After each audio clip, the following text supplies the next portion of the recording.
చాలా సంవత్సరాల క్రితం నుంచి క్రైస్తవ్యానికి కలవరపరుస్తున్న ఒక సందేశం లేదంటే ఒక మాట ఏంటంటే, సువార్త ఈరోజు విరివిగా ప్రకటించబడుతుంది. విరివిగా ప్రకటించబడుతున్న ఈ సువార్త మరికొద్ది రోజుల్లో ఇంత సౌలభ్యంతో ఇంత అవకాశాలతో బహుశా ప్రకటించకపోవచ్చు అనే మాట అనేక సార్లు ఆయా సందర్భాలలో అనేక మంది ద్వారా మనం వింటున్నప్పుడు మనకు అనిపిస్తున్నటువంటి ఒక బలమైన ఆలోచన ఏంటంటే, బహుశా భవిష్యత్తులో దేవుని వాక్యం మనకు అందుబాటులో ఉండదేమో అనే తలంపు మనకు కలుగుతుంది. అలాంటి విషయాలు వింటున్నప్పుడల్లా మన ఆలోచనలు ఏమనిపిస్తాయి అని అంటే, ఆ రోజు అలాంటి పరిస్థితులు వచ్చినప్పుడు చూసుకుందాంలే, ఆ సమయంలో మా దేవుడు మాకు సహాయాన్ని అనుగ్రహించడా, ఆ సమయంలో దేవుడు మనకు అనుకూలతలు దయచేయడా అనే ఒక ఆలోచన కూడా మనకు కలుగుతుంది. అయితే బైబిల్ అంతటిని చదువుతున్నప్పుడు, బైబిల్ చరిత్రలో కానివ్వండి, సంఘ చరిత్రను చదువుతున్నప్పుడు, అపోస్తలుల కాలము నుంచి నేటి వరకు ఉన్న సంఘాన్ని మనం జాగ్రత్తగా గమనిస్తున్నప్పుడు, ఈ సంఘ చరిత్రలో కూడా జరుగుతున్న ఒక సంగతి ఏంటంటే, ప్రతి తరములో కూడా దేవుడు కోరుకునేవి రెండు ఉన్నాయి. ప్రతి తరములో కూడా దేవుడు వాటిని అనుకూలపరుస్తున్నాడు. ఒకటి ఏంటంటే, ప్రతి తరములో ఉన్న ప్రజలు కూడా దేవుణ్ణి ఆరాధించాలి, దేవుణ్ణి పూజించాలి అనేటువంటి ఆలోచనను దేవుడు నెరవేరుస్తున్నాడు, ఎన్ని ప్రతికూలతలు వచ్చినా సరే. రెండవది, ఎన్ని ప్రతికూలతల మధ్య అయినా, ఎన్ని రాజకీయ అనిశ్చితుల మధ్య అయినా, ఎన్ని రకాల శ్రమల ఇబ్బందుల మధ్య అయినా దేవుడు మనుష్యులకు, విశ్వాసులకు అందుబాటులో ఉండాలనుకున్నాడు, అందుబాటులో ఉంటూనే ఉన్నాడు. సమస్యలు ఎన్నైనా రావచ్చు, ఇబ్బందులు ఎన్నైనా రావచ్చు, కష్టాలు ఎన్నైనా రావచ్చు, కానీ దేవుణ్ణి ఆరాధించే గొప్ప ధన్యత ఈ భూప్రపంచంలో మానవులకు ఎప్పుడూ ఉంటుంది. దేవుని అందుబాటు ఈ భూప్రపంచంలో మానవులకు ఎప్పుడూ ఉంటుంది. ఎందుకనంటే ఇది నీ ఆలోచన కాదు, ఇది నా ఆలోచన కాదు, ఇది దేవుని యొక్క ఆలోచన. దేవుడు మనుషులకు అందుబాటులో ఉండాలనుకున్నాడు కాబట్టి, మనుషుల కోసం నిర్మించిన ఈ భూప్రపంచంలో ఏదెను వనములో ఆదాము హవ్వలు ఉన్నప్పుడు దేవుడు ఏం చేశాడంటే, పరలోక సింహాసనం ఉన్న తన స్థానము నుంచి మనుషులకు అందుబాటులో ఉండాలని, మనుషుల చేత ఆరాధించబడాలని ఆయన ఎక్కడికి వచ్చాడు అని బైబిల్ని అడిగితే బైబిల్ చెప్తా ఉంది, ఆయన ఒక తోటలోనికి వచ్చాడు. ఆయన నిర్మించిన ఈ సృష్టి, ఆయన కలుగజేస్తున్న ఈ సృష్టి, అందులో మానవులకు నివాసయోగ్యమైన ఒక తోటను నిర్మించిన తర్వాత అక్కడున్న మనుషుల మధ్యకు దేవుని సహవాసము ఎక్కడికి వచ్చిందనంటే ఒక తోట దగ్గరికి వచ్చింది. అలాగే మనం ఆదికాండాన్ని ముందుకు చదువుకుంటూ వెళుతుంటే, అబ్రహాము మొదలుకొని యాకోబు వరకు, దాదాపు మోషే గారు వచ్చేంత వరకు కూడా ఈ యొక్క విశ్వాసులు లేదంటే భక్తులు ఏం చేసేవారంటే, ఎక్కడైతే దేవుని ఆరాధించాలనుకునేవారో అక్కడ బలిపీఠాలను కట్టేవారు. ఆ బలిపీఠాల దగ్గర దేవునికి బలులను ఇచ్చేవారు, ఆ బలిపీఠాల దగ్గర దేవుని ఆరాధించేవారు. ఆ బలిపీఠాల దగ్గర దేవుడు వచ్చి భక్తులతో మాట్లాడే సందర్భం అబ్రహాము మొదలుకొని దాదాపు మోషే గారు వచ్చేంత వరకు కూడా చరిత్రలో మనకు కనబడుతుంది. అక్కడ దేవుడు ఆరాధించబడుతున్నాడు, అక్కడ దేవుడు అందుబాటులోనే ఉన్నాడు. ఇశ్రాయేలీయులందరూ ఐగుప్తు దేశంలో బానిసలుగా వెళ్ళిపోయిన తర్వాత వారందరినీ దేవుడు బానిసత్వంలో నుంచి బయటికి తీసుకొచ్చి పాలు తేనెలు ప్రవహించే కనాను దేశంలో ప్రవేశపెట్టే ముందు మోసే చేత అరణ్య మార్గంలో, ప్రయాణ మార్గంలో జరిగింది ఏమిటనంటే, అక్కడ కూడా దేవుడు ఆరాధించబడాలి, అక్కడ కూడా దేవుడు అందుబాటులో ఉండాలని చెప్పి దేవుడు ఏం చేశాడని ఒకసారి మనం బైబిల్ చూడగలిగితే, నిర్గమకాండం 25వ అధ్యాయం, నిర్గమకాండం 25వ అధ్యాయం 8వ వచనాన్ని దయచేసి మనం చూద్దాం ఒకసారి. నిర్గమకాండం 25వ అధ్యాయం 8వ వచనాన్ని ఒకసారి చూస్తే, నేను వారిలో నివసించినట్లు వారు నాకు పరిశుద్ధ స్థలమును నిర్మింపవలెను. నేను ప్రజల మధ్య నివసించడానికి, ప్రజలకు అందుబాటులో ఉండడానికి, ప్రజల దగ్గరకు ఉండడానికి ఇప్పుడు ఇశ్రాయేలీయులు ఏమి చేయాలి అనంటే, పరిశుద్ధ స్థలమును నిర్మించాలి. ఆ నిర్మించిన పరిశుద్ధ స్థలములో దేవుడు ఏం చేస్తాడు అని మనం చూస్తే 22వ వచనంలో కనబడతా ఉంది, అక్కడ నేను నిన్ను కలుసుకుని కరుణాపీఠము నుండి శాసనములు గల మందసము మీద నుండి 2 కెరూబుల మధ్య నుండి నేను నీకు ఇశ్రాయేలీయుల నిమిత్తము మీకు ఆజ్ఞాపించు సమస్తమును నీకు తెలియచెప్పేది. నా కమ్యూనికేషన్ ఎక్కడ ఉంటుంది అనంటే, నేను ఎక్కడ మాట్లాడుతాను అని అంటే, ఎక్కడ మీరు వచ్చి వర్షిప్ చేయాలి అని అంటే, ఎక్కడ మీరు వచ్చి ఆరాధించాలంటే ఒక పరిశుద్ధ స్థలాన్ని మీరు నిర్మించాలి. ఆ పరిశుద్ధ స్థలంలో నేను సమస్తాన్ని నిర్వహిస్తాను. జాగ్రత్తగా మీరు ఆలోచించండి. పరలోకమందున్న దేవుడు ఏదైనా తోటలోనికి వచ్చాడు. పరలోకమందున్న దేవుడు ఇదిగో బలిపీఠాల దగ్గరకు అందుబాటులో ఉన్నాడు. అదే పరలోకమందున్న దేవుడు ఇదిగో పరిశుద్ధ స్థలాన్ని నిర్మిస్తే ఆ పరిశుద్ధ స్థలము దగ్గరకు వచ్చి ఏం చేస్తా ఉన్నాడు ఆయన అంటే, అందుబాటులో ఉన్నాడు. ఏం చేస్తా ఉన్నాడు ఆయన అని ఆలోచన చేస్తే ఆయన ఏం చేస్తున్నాడు అంటే ఆరాధనను అక్కడ పొందుకుంటున్నాడు. అయితే ఈ రాత్రి ఇక్కడికి చేరి వచ్చిన ప్రతి క్రైస్తవులకు నేను ఒక ప్రశ్నను అడుగుతాను, జాగ్రత్త వినండి. ఈ పరిసర ప్రాంతాల్లో ఎన్నో సువార్త సభలు జరుగుతున్నాయి. ఈ పరిసర ప్రాంతాల్లో ఎంతో మంది గొప్ప గొప్ప దేవుని సేవకులు వచ్చి విస్తారమైన వాక్యాన్ని పంచిపెడతా వెళ్తా ఉన్నారు. ప్రతి సంవత్సరం కూడా తూచా తప్పకుండా డేట్లు మార్చకుండా, సమయం మార్చకుండా సభలు పెట్టాలనుకున్నప్పుడు ఖచ్చితంగా అప్పులు చేసైనా సరే సభలు పెడతా ఉన్నారు. ఇదిగో ఇంత ప్రయాసపడి సువార్త సభలు జరుగుతున్నాయి కదా. నా ప్రశ్న ఏంటంటే, సువార్త సభలు ఎందుకు మీరు పెట్టుకుంటున్నారు? లేదంటే సువార్త సభకు మీరెందుకు అటెండ్ అవుతున్నారు? మీరెందుకు క్రమం తప్పకుండా సమయాన్ని పాటించి ఎన్ని ఇబ్బందులు ఉన్నా, ఎన్ని కార్యక్రమాలు ఉన్నా వాటన్నిటిని పక్కన పెట్టి ఈ సువార్త సభలకు మీరెందుకు వస్తున్నారు? ఈ ప్రశ్నకు సమాధానం మీకు తెలుసా? ఒకవేళ ఈ ప్రశ్నకు మీ సమాధానం తెలియకుండా అనేక సభలకు ఇప్పటి వరకు వచ్చుంటే, ఈ ప్రశ్నకు సమాధానం తెలియకుండా అనేక సభలకు భవిష్యత్తులో మీరు వస్తే దానివల్ల ప్రయోజనం ఏమిటి అని అంటే శూన్యం. నువ్వు ఎందుకు వచ్చావో తెలియకుండా, ఏం జరుగుతుందో గ్రహించకుండా, ఏమి చేయాలో అర్థం చేసుకోకుండా నువ్వు ఎన్ని సభలకు వచ్చినా, ఎన్ని సభల నుంచి వెళ్ళినా, ఎన్ని సభలకు తిరుగుతున్నా దానివల్ల ప్రయోజనం ఏమైనా ఉందా అని అంటే లేదు. సువార్త సభ ఎందుకు జరిగింది అని ఒకసారి మీరు బైబిల్ని అడిగితే మార్క్ గారు రాసిన సువార్తలో చక్కటి సమాధానాన్ని కనిపిస్తుంది. ఒకసారి ప్రతి ఒక్కరు కూడా మార్క్ గారు రాసిన సువార్త 1వ అధ్యాయము 15వ వచనాన్ని ఒకసారి మనం చూద్దాం. మార్క్ గారు రాసిన సువార్త 1వ అధ్యాయము 15వ వచనము. కాలము సంపూర్ణమై ఉన్నది, దేవుని రాజ్యము సమీపించి ఉన్నది, మారు మనస్సు పొంది సువార్త నమ్ముడని చెప్పుచు దేవుని సువార్త ప్రకటించుచు గలిలయకు వచ్చెను. యేసుక్రీస్తు ప్రభుల వారు సువార్త ప్రకటించడం ప్రారంభించాడు. ఆయన సువార్త ప్రకటిస్తూ ఆయా ప్రాంతాలకు వెళుతున్నాడు. ఆయా వ్యక్తులకు సువార్తను బోధిస్తున్నాడు. ఆయా పరుషుల మధ్య వాక్యాన్ని చెప్తున్నాడు. యేసయ్య నువ్వు ఎందుకు వాక్యం చెప్పడం ప్రారంభించావంటే ఆయన అంటున్నాడు, కాలము సంపూర్ణమై ఉన్నది, దేవుని రాజ్యము సమీపించి ఉన్నది. కాబట్టి ఈ 2 కారణాలు ఉన్నాయి. కాబట్టి దీని మూలాన మీరు ఏం చేయాలి తెలుసా? సువార్తను మీరు నమ్మాలి. మీరు మారు మనస్సు మీరు పొందుకోవాలి. మారు మనస్సు పొందకుండా, సువార్తను నమ్మకుండా, సత్యాన్ని అర్థం చేసుకోకుండా, అంగీకరించకుండా ఎన్ని సభలకు వెళ్ళినా సరే దానివల్ల ఎటువంటి ప్రయోజనం కూడా లేదు. అయితే సభల ద్వారా నువ్వు మారు మనస్సైనా పొందాలి. అయితే సభల ద్వారా నువ్వు విశ్వాసంలో బలపరచబడైనా పడాలి. అయితే మారు మనసు పొందకుండా, విశ్వాసంలో బలపరచబడకుండా నీ మధ్య ఎన్ని సభలు జరిగినా దానివల్ల ప్రయోజనం ఏమీ లేదు. ఆయన అంటా ఉన్నాడు, కాలము సంపూర్ణమైనది. ఏ కాలము సంపూర్ణమైనది? యోహాను గారు రాసిన సువార్తలోనికి మనం వెళితే, యోహాను గారు రాసిన సువార్త 4వ అధ్యాయము 21వ వచనాన్ని ఒకసారి మనం చూద్దాం. అమ్మా, ఒక కాలము వచ్చుచున్నది, ఆ కాలమందు ఈ పర్వతము మీదనైనను యెరూషలేములోనైనను మీరు తండ్రిని ఆరాధింపరు, నా మాట నమ్ముము. యేసుక్రీస్తు ప్రభుల వారు చెబుతున్న మాట ఏంటో తెలుసా? ఆరాధన ఇదిగో మీరు దేవుణ్ణి ఆరాధించే ఆరాధన ఈ పర్వతాల దగ్గర కట్టబడిన బలిపీఠాల దగ్గర ఉందనుకున్నారేమో. దేవుణ్ణి ఆరాధించటం మీరు యెరూషలేము దగ్గర ఉందనుకున్నారేమో. కానీ నా మాట నమ్మండి, ఈ యెరూషలేములో కానీ ఈ పర్వతములలో కానీ మీరు తండ్రిని ఆరాధించరు. వాక్యం ఇంత స్పష్టంగా చెబుతున్నా సరే ఇంకా నేను యెరూషలేములోనికి వెళ్ళి బాప్తిసం తీసుకోవాలనే వాళ్ళు చాలా మంది ఉంటారు తెలుసా? ఇంకా నేను ఆ నదిలోనే తీసుకోవాలి బాప్తిసం అనే వాళ్ళు చాలా మంది ఉంటారు తెలుసా?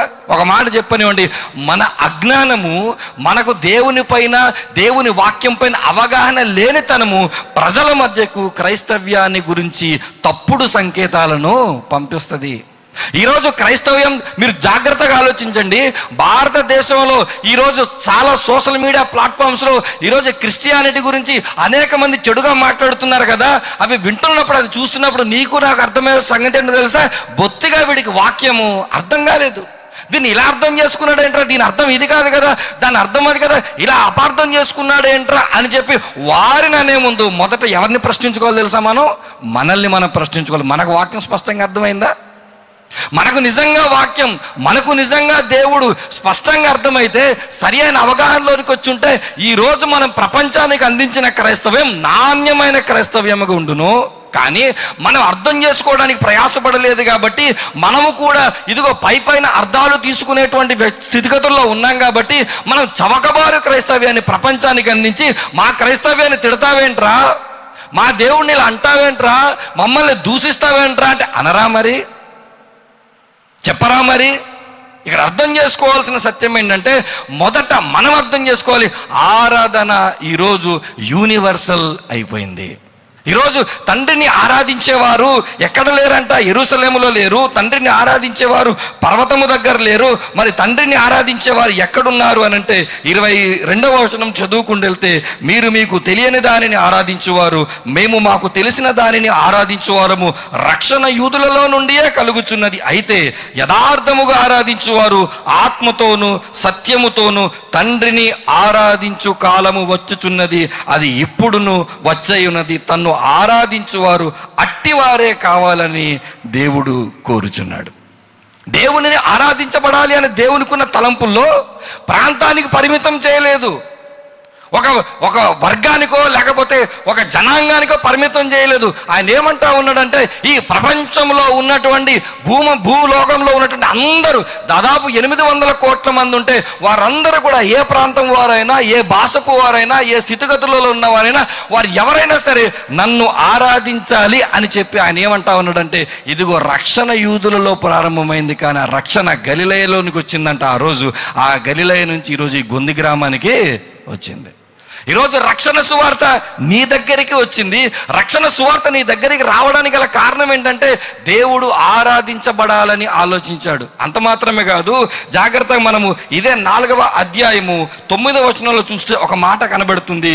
చివరి లైన్ నేను చేస్తున్నాను, యూదులు సమరయులతో సాంగత్యము చెయ్యరు. యూదులు చాలా ప్రత్యేకమైన వారు, వారి నియమాలు ప్రత్యేకమైనవి, వారి నిబంధనలు ప్రత్యేకమైనవి, వారి ఆచార పద్ధతులు ప్రత్యేకమైనవి. అయినప్పటికీ అయితే వారు ఏం చేస్తా ఉన్నారు తెలుసా? అన్యజనులతో, సమరయులతో వాళ్ళు రిలేషన్షిప్ పెట్టుకోరు, సాంగత్యం చేయరు. అయితే యేసుక్రీస్తు ప్రభుల వారు ఇప్పుడు ఎవరితో మాట్లాడుతూ ఉన్నాడు? సమరయ స్త్రీతో మాట్లాడుతున్నాడు. అంటే దాని అర్థం ఏంటి? దేవుడు యూదులకు మాత్రమే కాదంట, దేవుడు ఎవరికి అందుబాటులో ఉన్నాడు తెలుసా? అందరికీ అందుబాటులో ఉన్నాడు. దేవుడు యూదులకు మాత్రమే కాదు, దేవుడు క్రైస్తవులు మాత్రమే కాదు, దేవుడు పలానా వర్గానికి చెందిన వారికి మాత్రమే కాదు, పలానా ప్రాంతానికి చెందిన వారికి మాత్రమే కాదు. దేవుడు ఎవరికి అందుబాటులో ఉన్నాడంటే అందరికీ అందరికీ అందరికీ అందుబాటులో ఉన్నాడు. అయితే మనకొచ్చిన సమస్య ఏంటంటే, ఏదైనా మన దగ్గరికి రానంత వరకే దాని విలువ, కానీ మన దగ్గరకు వస్తే దాని విలువ మనము గుర్తించలేము. దాన్ని బట్టి మనం ఏమనుకుంటాం తెలుసా? మేము చాలా తెలివైన వాళ్ళం, మేము చాలా గొప్ప వాళ్ళం, మేము పలానా ప్రాంతానికి చెందిన వాళ్ళం, పలానా స్థాయికి చెందిన వాళ్ళం అని మనం అనుకుంటాం. ఈరోజు రక్షణ సువార్త సభల ద్వారా ఈ ప్రాంతంలోనికి దేవుని వాక్యం వస్తుందంటే నువ్వు గొప్పవాడివని కాదు, నీ పరిస్థితులు బాగున్నాయని కాదు, లేకపోతే దేవుడు ఇదిగో ఏమీ లేనివాడని కాదు, లేకపోతే సేవ చేసే సేవకులు ఏమీ లేని స్థితిలో ఉన్నవారు కాదు. దేవుడు తను అందరికి అందుబాటులో ఉండాలనుకున్నాడు కాబట్టి, దేవుడు అందరి చేత ఆరాధన పొందాలనుకుంటున్నాడు కాబట్టి ఈరోజు ప్రయాసపడి సువార్త సభలను చిట్టిబాబు అన్న ఈ ప్రాంతంలో ఏర్పాటు చేశాడు. ప్రయాసపడి దేవుని సేవకులు మీ మధ్యకు వచ్చున్నారు, ప్రయాసపడి దేవుని వాక్యాన్ని మీకు అందించబడుతుంది. దాని అర్థం ఏంటంటే, ఇదిగో విలువలేని వారమని కాదు. ఇక్కడ విషయం ఏంటంటే, ఈ వాక్యాన్ని వింటున్న నీతో దేవుడు మాట్లాడుతున్నాడు. దేవుడు నీకు విలువనిచ్చాడు కాబట్టి, దేవుడు నిన్ను గుర్తిస్తున్నాడు కాబట్టి, దేవుడు నీకు వాల్యూ ఇస్తున్నాడు కాబట్టి, ఎక్కడిలో చీకటిలో బ్రతికిపోయి, పాపంలో బ్రతికిపోయి నీ జీవితాన్ని నాశనం చేసుకొని ఆ నరకాగ్నిలోనికి వెళ్ళి ఏడవకుండా దేవుడు ముందే ఏం చేస్తున్నాడు తెలుసా? రక్షణ యూదులలో నుంచి ప్రాపించి ఇదిగో సర్వ ప్రపంచానికి రక్షణను పంపించాడు. దానికి కారణం ఏంటంటే ఆయన ఆరాధించబడాలనుకుంటున్నాడు, ఆయన అందరికీ అందుబాటులో ఉండాలనుకుంటున్నాడు. అయితే అందుబాటులోనికి వచ్చిన తర్వాత, ఈ రాత్రి వాక్యాన్ని విన్న తర్వాత కూడా, ఈ 3 రోజులు జరిగిన సభలలో విస్తారంగా ప్రకటించబడిన వాక్యం విన్న తర్వాత కూడా తృణీకరించిన వారు ఎవరైనా ఉంటే, లెక్క చెయ్యని వారు ఎవరైనా ఉంటే, వీడెవడరా నాకు చెప్పేది వాడని అనుకుంటే, ఒక మాట మీకు చూపిస్తాను. ఒక గొప్ప భక్తుడు ప్రసంగం చేసిన తర్వాత అక్కడ పరిస్థితులు ఎలా ఉన్నాయి అని మన బైబిల్లో చూడగలిగితే, అపోస్తలుల కార్యములు 17వ అధ్యాయము, అపోస్తలుల కార్యములు 17వ అధ్యాయము 32వ వచనము నుంచి ఒకసారి చూద్దాం. మృతుల పునరుత్థానమును గురించి వారు వినినప్పుడు కొందరు అపహాస్యము చేసిరి, మరికొందరు దీని గురించి నీవు చెప్పునది ఇంకొకసారి విందుమని చెప్పిరి. అలాగుండగా పౌలు వారి మధ్య నుండి వెళ్ళిపోయాను. అయితే కొందరు మనుషులు అతని హత్తుకొని విశ్వసించిరి. వారిలో అరేయోపగీతుడైన దియోనూసియు, దమరి అను ఒక స్త్రీయు, వీరితో కూడా మరికొందరు ఉండిరి. దేవుని సేవకుడు వాక్యం చెప్పిన తర్వాత 3 రకాల ప్రతిస్పందనలు ప్రజల నుంచి వచ్చాయి. ఈరోజు వాస్తవానికి ప్రపంచంలో కూడా అదే జరుగుతుంది. ఎవరికైనా మీరు సువార్త చెప్పండి, ఫస్ట్ ఏమంటారు? నవ్వుతారు వాళ్ళు నిన్ను చూసి. అరే నీకు పని పాట లేదురా, నీకు చదువు సంధ్య లేదురా, నీకు సంపాదన లేదురా, నా మీద పడేడుస్తున్నావు, నా ఇంటి మీదకి వస్తున్నావు, నా గ్రామానికి వస్తున్నావు అని మొట్టమొదటగా మనల్ని చూసి అపహాస్యం చేస్తారు. ఈ అపహాస్యం ఈనాటిది కాదు, ఇదిగో ఇంటర్నేషనల్ స్పీకర్ అయినటువంటి పౌలు గారు చెప్పినప్పుడే పౌలు గారిని ఏం చేశారంట? అపహాస్యం చేశారు. మరికొంతమంది ఏమన్నారంటే, చాలా తెలివైన వాళ్ళు, వీరెవరు అనంటే వీరు మన భక్తులే, వీరు మన క్రైస్తవులు అనుకుందాం. మీరేమనుకుంటారు? ఇంకొకసారి సువార్త సభలు వస్తాయి కదా, అప్పుడు నేను మళ్ళీ రాడా జేమ్స్ అన్న, లేదా మళ్ళీ రాడా సురేష్ అన్న, ఇంకోసారి నేను చెప్పినప్పుడు నేను అప్పుడు వింటానులే, ఈ సంవత్సరానికి కానిచ్చేస్తాను, ఈ సంవత్సరాన్ని సాగించేస్తాను, ఈ సంవత్సరానికి బాప్తిసం తీసుకోను, ఈ సంవత్సరాన్ని నేను మారు మనసు పొందాను, ఈ సంవత్సరాన్ని బలపరచబడను, ఈ సంవత్సరాన్ని ఆగిన తర్వాత వచ్చే సంవత్సరం పరిచర్లోనికి వస్తాను, వచ్చే సంవత్సరం నా కానుకలు తీసి దేవునికి ఇస్తాను అని ఎన్నిసార్లు వాయిదాలు వేస్తారు చెప్పండి? ఆ వాయిదాలు వేసే వ్యక్తులు ఎవరంటే 2వ గుంపు. ఇంకొకసారి మేము వింటామన్నారు. అప్పుడు చక్కగా పౌలు గారు వెళ్ళిపోయిన తర్వాత అంటే అది జరిగిన అద్భుతం ఏంటో తెలుసా? కొందరు మాత్రమే అతన్ని హత్తుకొని విశ్వసించిరి. ఈ రాత్రి ఇక్కడ చేరి వచ్చిన ప్రతి ఒక్కరితో నేను అడుగుతున్న మాట, ఈరోజు సువార్త నీ దగ్గర వచ్చింది, ఈరోజు దేవుడే నీ దగ్గరకు వచ్చాడు, ఈరోజు వాక్యం నీకు అందుబాటులో ఉంది, ఈరోజు దేవుడు నీకు అందుబాటులో ఉన్నాడు. అందుబాటులోనికి వచ్చిన తర్వాత నీ ప్రతిస్పందన ఏంటి? చొలకనకు చేసి నవ్వుతున్నావా? పని పాట లేకుండా ఏదో వాగుతున్నారని చెప్పి మాట్లాడుకుంటున్నావా? మరొక్కసారి వింటాములే, ఎందుకు రావు అవకాశాలన్నీ, లేకపోతే ఇంటికి వెళ్ళి లైవ్ పెట్టుకొని వింటాములే, లేకపోతే రేపు యూట్యూబ్ ఛానల్లో చూస్తాములని వాయిదాలు వేస్తున్నావా? నీ స్పందన ఒకవేళ ఇలా అయితే, మరొక ప్రశ్న నన్ను అడిగనివ్వండి, ఈరోజు ప్రపంచంలో ఉన్న అందరికీ సువార్త అందుబాటులో ఉందని మీరు అనుకుంటున్నారా? ఈరోజు ప్రపంచంలో ఉన్న అందరికి సువార్త అందుబాటులో ఉందని మీరు అనుకుంటున్నారా? మరొక స్థానికమైన ప్రశ్న అడగనివ్వండి, ఈరోజు కోనసీమ ప్రాంతాల్లో జరుగుతున్న సువార్త సభల మాదిరిగా, కోనసీమ ప్రాంతాల్లో వాడబడుతున్న సేవకుల మాదిరిగా ఇతర ప్రాంతాలలో, ఇతర జిల్లాలో ఉందని మీరు అనుకుంటున్నారా? లేదు లేదు లేదు. ఇతర ప్రాంతాలకు అంత సౌలభ్యం లేదు, అంత అవకాశం లేదు. అయితే ఎవరికైతే దేవుడు ఎక్కువ ఇస్తున్నాడో వాడి దగ్గర నుంచి దేవుడు ఏం చేస్తాడు? ఎక్కువగా ఎక్స్పెక్ట్ చేస్తాడు.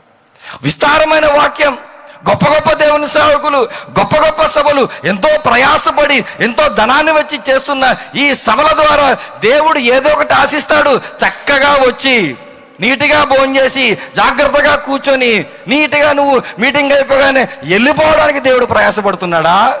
అలా వెళ్ళిపోవడానికి సేవకులు ప్రయాసపడుతున్నారా? దేవుడు ఖచ్చితంగా నీ దగ్గర నుంచి ఏదో ఒకటి ఆశిస్తున్నాడు. ఆ ప్రతిస్పందన ఏమై ఉన్నది తెలుసా? ఇదిగో హత్తుకొని వీరు విశ్వసించారే, అలా ఉండాలి.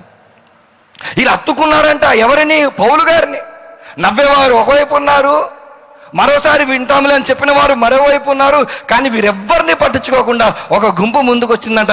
అయ్యా నువ్వు ఏదైతే చెప్పావో ఆ విషయాలన్నీ మాకు అర్థమయ్యాయి, మేము విశ్వసిస్తున్నాము అని చెప్పి వాళ్ళు ఏం చూపించారు?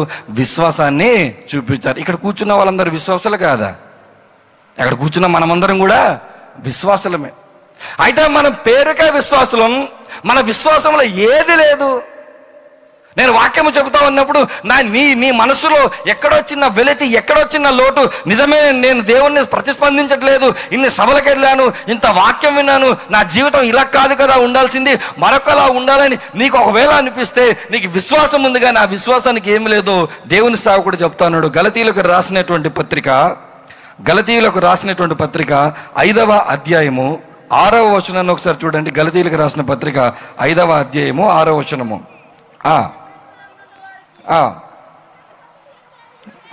పొందకపోవుట ఎందేమీ లేదు, కానీ ప్రేమ వలన కార్యసాధకమగు విశ్వాసమే ప్రయోజనకరమగును.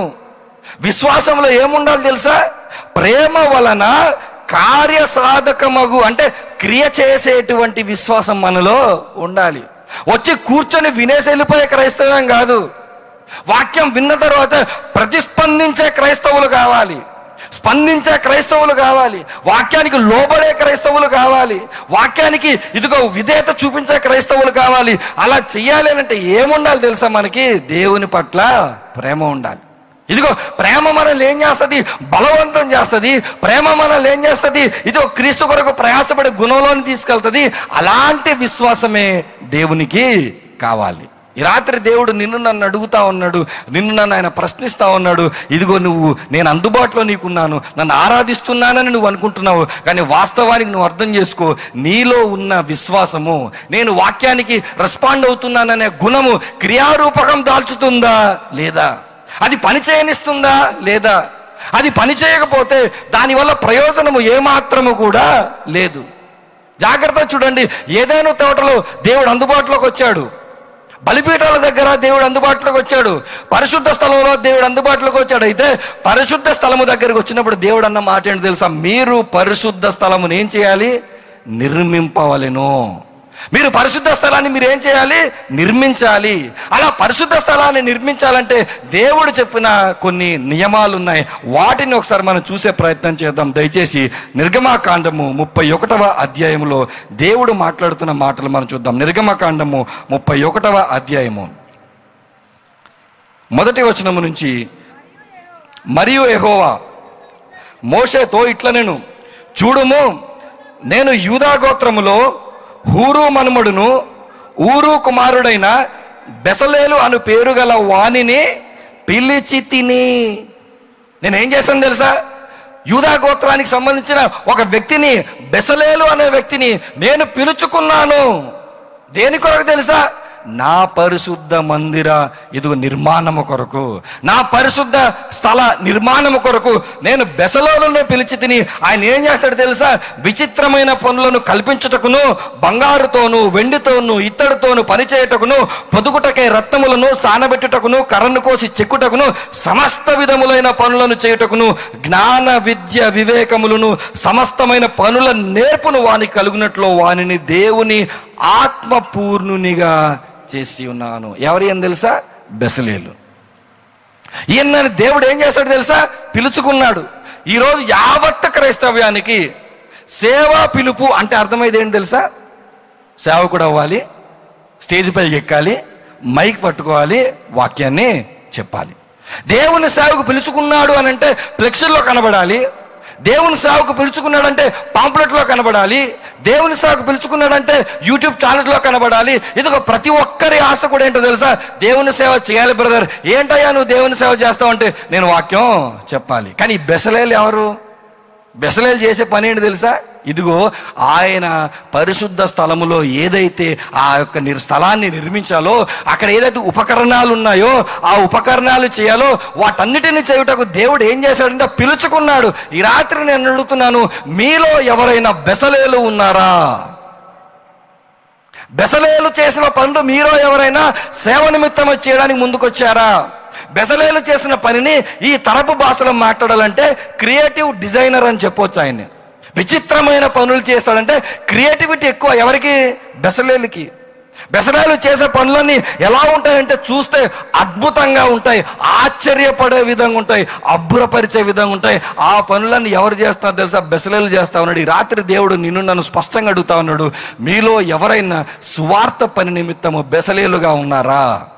ఈరోజు వాక్యం చెప్పడానికి నిలబడాలి అనుకునే తలంపుల్లో నుంచి ఇదిగో దేవుని సేవ నిమిత్తమై కెమెరామెన్ కావాలి, దేవుని సేవ నిమిత్తమై కీబోర్డ్ ప్లే చేసే వాళ్ళు కావాలి, దేవుని సేవ నిమిత్తమై సౌండ్ ఇంజనీర్లు కావాలి, దేవుని సేవ నిమిత్తమై ఆటో తోలే ఆటో వాళ్ళు కూడా కావాలి. మొదటి రోజు మేము మీటింగ్ వచ్చినప్పుడు చిట్టిబాబు అన్నకు కొంతమంది ఫోన్ చేసి అన్నారంట, అన్న మేము రావాలనుకుంటాం, మాకేం కావాలి? ఆటో కావాలి అన్నారు. అన్న అది నా స్తోమత కాదు అన్నాడు. అప్పుడు సిగ్గుపడాల్సింది ఎవరు తెలుసా? చిట్టిబాబు అన్న కాదు, నువ్వు సిగ్గుపడాలి. నీలో ఎవరైనా ఆటో డ్రైవింగ్ వచ్చా? నీకు ఆటో డ్రైవింగ్ తెలిసిన వాళ్ళు ఉన్నారా? కనీసం కూర్చునే వారిలో మాకు ఆటో తెలిసిన మా అన్నకో మా తమ్ముడికో ఆటో ఉందండి, మేము పంపిస్తామండి సేవ నిమిత్తమని పంపించావా? పంపించిన తర్వాత మళ్ళీ నీకేం కావాలి? పెట్రోల్ బిల్లు కావాలి, నీకు డ్రైవర్కి బేటా ఇవ్వాలి. బెసలేలు అర్థం అవ్వలేదు ఈరోజు మనకి. సువార్త పనులు ఇదిగో గంభీరంగా చేయలేకపోతా ఉన్నామంటే, సువార్త అనేక ప్రాంతాలకు మనం అందించలేకపోతా ఉన్నామంటే, మోసే వంటి నాయకులు అందుబాటులో ఉన్నారు, కానీ బెసలేలు వంటి మాట విని చేసే క్రియేటివ్ వర్కర్స్ ఈరోజు ఎవరి దగ్గర లేరు తెలుసా? మన దగ్గర లేరు. ఈ సువార్త సభకు వచ్చి తిరిగి వెళ్ళిపోయేటప్పుడు ఇక్కడ కూర్చున్న ఏ ఒక్కరైనా స్పందించే విధానం ఎలా ఉన్నది తెలుసా? వాక్యాన్ని నేను విన్నాను, వాక్యాన్ని నేను విశ్వసించాను, వాక్యం నాకు అర్థమైంది, ఈరోజు దేవుడు నాకు అందుబాటులో ఉన్నాడు, ఆ దేవుడు నేను ఆరాధిస్తున్నాను. ఇదే ఆధిక్యత సువార్త అందని వారి మధ్యకు వెళ్ళాలి. ఇదే ఆధిక్యత సువార్త తెలియని వారి దగ్గరికి వెళ్ళాలి. దేవుడు నాతోనే కాదు, నా ప్రాంతంలోనే కాదు, దేవుడు లేని హృదయాల దగ్గరకు, దేవుడు లేని ప్రాంతాల దగ్గరకు దేవుడు వెళ్ళాలంటే నేనేమవ్వాలి తెలుసా? బెసలేలు అవ్వాలి. క్రైస్తవంలో ఏం పరిచర్యలు ఉన్నాయో తెలుసుకొని ఆ ఏదో ఒక పరిచర్యలు, కనబడే పరిచర్యలు ఉన్నాయి, కనబడని పరిచర్యలు ఉన్నాయి, వాటిలో నీ పాత్రగాని పెట్టుకుంటే ఈరోజు ఈ 3 రోజులు సువార్త కొరకు ప్రయాసపడి నిర్వహించిన ఈ కార్యక్రమాలకు ఒక ఫలితము ఉంటుంది. లేదంటే ఇదిగో వచ్చారు, ఈ సంవత్సరం జరిగిపోయింది, 3 రోజు ఆఖరి రోజు, మళ్ళీ సంవత్సరం తర్వాత మళ్ళీ 3 రోజులు వస్తాయి, ఆ రోజు జరిగిపోతాయి. ఎన్ని సభలు జరుగుతున్నా సరే ఈ సభల ద్వారా ప్రయోజనం ఉండదు. ఈ ప్రయాసకు దేవుడు బహుమానాలు సేవకులకు ప్రయాసపడే వాళ్ళకి ఇస్తారు, కానీ ఒక రోజు మీరు అందరూ కూడా తీర్పుదాన్ని నిలబడినప్పుడు ఆ రోజు విస్తారమైన వాక్యాన్ని విన్నారు కదా, ఏది మీ ప్రతిస్పందన? నవ్వుకుంటూ వెళ్ళిపోయారా? ఆ రోజు వాక్యాన్ని విన్నారు కదా, ఏది నీ ప్రతిస్పందన? మరొకసారి చేస్తానని వెళ్ళిపోయారా? ఆ రోజు వాక్యం విన్నాను ప్రభా, నేను విశ్వసించాను ప్రభా, నేను కూడా పరిశుద్ధ స్థలాన్ని కట్టడానికి బెసలేలు ఎలాగైతే మీరు పిలిచారో, బెసలేలకు ఎలాగైతే జ్ఞానాన్ని ఇచ్చారో, బెసలేలకు ఎలాగైతే ఆత్మనిచ్చారో, ఆ ఆత్మతో స్థలాన్ని ఎలా నిర్మించాడో, ఈరోజు నేను కూడా సువార్త సభల నిమిత్తం, సువార్త పని నిమిత్తం ఒక బెసలేలుగా నేను కూడా ఉంటాను. దేవుడు అన్యాయస్తుడు కాదు. ఈ బెసలేలకు ఏం చేస్తా ఉన్నాడు తెలుసా? 6వ వచనంలో చూస్తే, మరియు నేను దాను గోత్రములోని అహిసామకు కుమారుడైన అహోలియాబును అతనికి తోడు చేసి తిని. నువ్వు ఒకవేళ బెసలేలుగా నిలబడితే నీకు దేవుడు ఎవరిస్తారంట? ఇదిగో అహోలియాబును నీకు తోడుగా ఇస్తాడు, నీకు ఒక కోవర్కర్ని ఇస్తాడు. మీరిద్దరు కలిసి సువార్త నిమిత్తం ఎంతో ప్రయాసపడవచ్చు, మీరిద్దరు కలిసి అనేక మంది జీవితాన్ని ప్రభావితము చేయొచ్చు. కానీ ఇక్కడ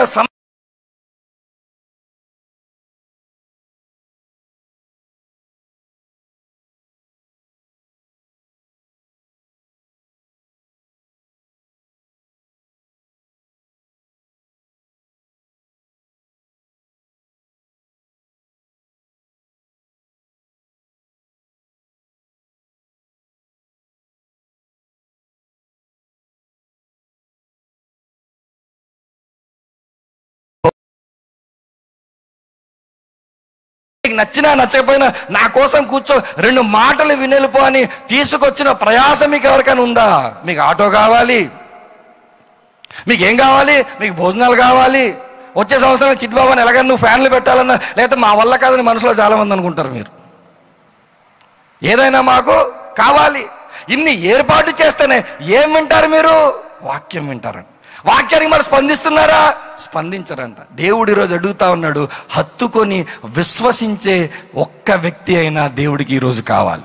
అది బెసలేలుగా ముందుకు రండి, అహోలియాబుగా ముందుకు రండి, దేవాని కార్యక్రమాలు ఈ సభల ద్వారా నేను ఇదిగో ప్రతిస్పందించి నీ పనులను చేస్తానని ఒక నిర్ణయం నువ్వు తీసుకోగలిగితే దేవుడు ఏం చేస్తాడు తెలుసా? అద్భుతమైన పరిశుద్ధ స్థలాన్ని నిర్మించగలుగుతాడు. అంత మాత్రం కాదు, తర్వాత జరిగింది చూడండి. 35వ వచనంలో చూసిన ముగింపులోనికి వెళ్తాను. నిర్గమకాండం 35వ అధ్యాయము 4వ వచనాన్ని ఒకసారి చూస్తే, మరియు మోసే ఇశ్రాయేలీయులైన సర్వ సమాజము ఇట్లా నేను యెహోవా ఆజ్ఞాపించినది ఏమనగా, మీరు మీలో నుండి యెహోవాకు అర్పణము పోగు చేయుడి. దేవుడు అడుగుతా ఉన్నాడు, పరిశుద్ధ స్థలాన్ని నిర్మించడానికి మీ దగ్గర నుంచి ఏం కావాలి తెలుసా? దేవునికి అర్పణములు కావాలి. దేవుడు అడిగిన తర్వాత ఇశ్రాయేలీయుల ఒక రెస్పాన్స్ మీరు 20వ వచనం చూడండి. ఇశ్రాయేలీయుల సమాజం అంతయు మోసే ఎదుట నుండి వెడలిపోయాను. వారు కూడా మోసే గారు చెప్పిన తర్వాత వెళ్ళిపోయారు. కానీ తర్వాత ఏం చేశారు తెలుసా? తరువాత మోసే గారు చెప్పారు, ఇదిగో దేవుడు చెప్పినట్లుగా ఇదిగో ఈ యొక్క అర్పణాలు మీరు తీసుకోరండి, పరిశుద్ధ స్థలం నిర్మించాలి, అహోలియాబు బెసలేలు సిద్ధంగా ఉన్నారు, వీరు పరిచర్య చేస్తారు, వీరి యొక్క నిర్మాణాన్ని రెడీ చేస్తారు, మీరేం చేయండి అంటే అర్పణాలు తీసుకోరండి అని చెప్పిన తర్వాత వాళ్ళు వెళ్ళిపోయారంట. కానీ తర్వాత ఏమైందంటే, ఎవని హృదయము వాని రేపేనో. ఇక్కడ నుంచి వెళ్ళిపోయిన తర్వాత మీ హృదయాలు మండుతాయా? ఇక్కడ ఉన్నప్పుడే మండుతాయి. చాలా మందికి వాక్యం చెబుతున్నప్పుడు మంట కలుగుతుంది. వాక్యం చెప్తున్నప్పుడు అలా చేయాలి, ఇలా చేయాలి, ఈ పని చేయాలి, ఆ పని చేయాలి, దేవుని కొరకు నిలబడిపోవాలి అనుకుంటాం. కానీ మీటింగ్ దాటిన తర్వాత ఆ మంట ఉంటుందా? అందుకే వాక్యం చెప్తుంది, వాళ్ళు వెళ్ళిపోయిన తర్వాత వాళ్ళ హృదయం వారిని ప్రేరేపించిందంట. ఎప్పుడంట? వారు వెళ్ళిపోయిన తర్వాత వారి హృదయం ప్రేరేపిస్తే ఎవని మనసు వారిని ప్రేరేపించను వారందరూ వచ్చి ప్రత్యక్షపు గుడారం యొక్క పని కొరకును దాని సమస్త సేవ కొరకును ప్రతిష్ఠిత వస్త్రముల కొరకును యెహోవాకు అర్పణను తీసుకొచ్చారు. ఈ రాత్రి దేవుడు అడుగుతా ఉన్నాడు, ఇశ్రాయేలీయులు ఎలాగైతే స్పందించారో, ఇశ్రాయేలీయులు దేవుని పరిచర్య కొరకు ఎలా నిలబడ్డారో, ఈ రాత్రి దేవుడు నిన్ను అడుగుతా ఉన్నాడు. దేవుని వాక్యం విని నువ్వు వెళ్ళిపోయిన తర్వాత ఒకవేళ నీ హృదయం ప్రేరేపించబడితే నీవేమి చేయాలో తెలుసా? ఇక్కడున్న వాక్యాన్ని అక్కడకు తీసుకెళ్ళి మీ వారికి మీరు చెప్పాలి. అందరూ ఇక్కడ చెప్పిన తర్వాత వినరు, వినే సౌలభ్యం మీకుంది. అందరికీ ఈ శబ్దం ద్వారా వింటారనుకుంటున్నారేమో, వినరు. మీరు ఏమనుకుంటారో తెలుసా? సభలు పెట్టిన తర్వాత ఇక్కడ వాక్యం చెప్తారు, వాక్యం చెప్పిన తర్వాత సౌండ్ సిస్టమ్ ద్వారా